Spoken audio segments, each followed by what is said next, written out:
ఈ అంచె దినాల్లో దేవుడు ఎలాంటి వారి కొరకు ఎదురు చూస్తున్నాడంటే, దేవుడు ఏదైనా చేయగలడు అని నమ్మేవారి కోసం మాత్రమే ఆయన ఎదురు చూడట్లేదు, కానీ దేవుని కొరకు ఏదైనా చెయ్యాలి అనే తృష్ణ కలిగిన వారి కొరకు దేవుడు ఎదురు చూస్తూ ఉన్నాడు. చాలాసార్లు దేవుని పిల్లలైనటువంటి మన జీవితాల్లో దేవుని దగ్గర నుంచి ఏదైనా పొందుకోవడానికి ఉన్న ఆసక్తి, పొందుకున్న తర్వాత ఉన్న సంతోషము, దేవుని కొరకు మన జీవితము ద్వారా ఏదైనా చేయాల్సి వచ్చినప్పుడు అటువంటి ఆసక్తిని కనపరచరు, అటువంటి సంతోషాన్ని వ్యక్తపరచరు.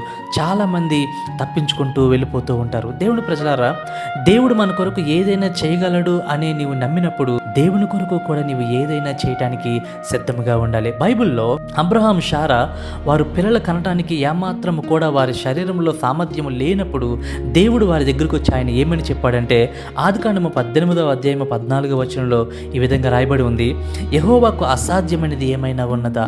నేను ఏదైనా చేయగలను మీ కొరకు అని దేవుడు చెప్పినప్పుడు వారు దానిని నమ్మారు, సంతోషంతో దాన్ని అంగీకరించారు, విశ్వసించారు. గనుక శ్రేష్టమైన గర్భఫలాన్ని వారు పొందుకున్నారు. అంత మాత్రమే కాదు, కానీ దేవుని దగ్గర నుంచి పొందుకోవటానికే వారు సంతోషించలేదు. కానీ అబ్రహాముతో దేవుడు ఒకసారి ఈ విధంగా చెప్పాడు. హెబ్రీయులకు రాసిన పత్రిక 11వ అధ్యాయం 17వ వచనంలో అబ్రహాముతో దేవుడు అన్నాడు, అబ్రహామా, నీకు ఒక్కగానైనా నీ కుమారుని నాకు ఇవ్వంటే దేవుని దగ్గర నుంచి పొందుకోవడానికి అబ్రహాము ఎంత సంతోషించాడో దేవుని కొరకు ఇవ్వడానికి కూడా అంతే సంతోషించాడు.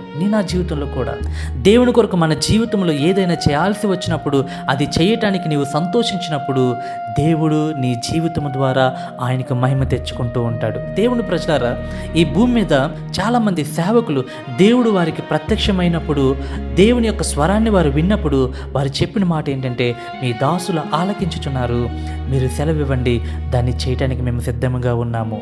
బైబిల్లో కూడా చాలామంది భక్తులు దేవుడు వారికి ప్రత్యక్షమైనప్పుడు, నీ దాసుడు ఆలకించుచున్నాడు, మీరు ఏది చెప్తే మీరు సెలవివ్వండి, అది మేము చేయటానికి సిద్ధంగా ఉన్నాము అని చెప్పిన వారే. కాబట్టి వారి జీవితాల ద్వారా దేవుడు ఈ లోకాన్ని ఎంతో ప్రభావితం చేశాడు, అనేక ఆత్మలు సంపాదించాడు, దేవుని నామానికి మహిమ తెచ్చుకున్నాడు.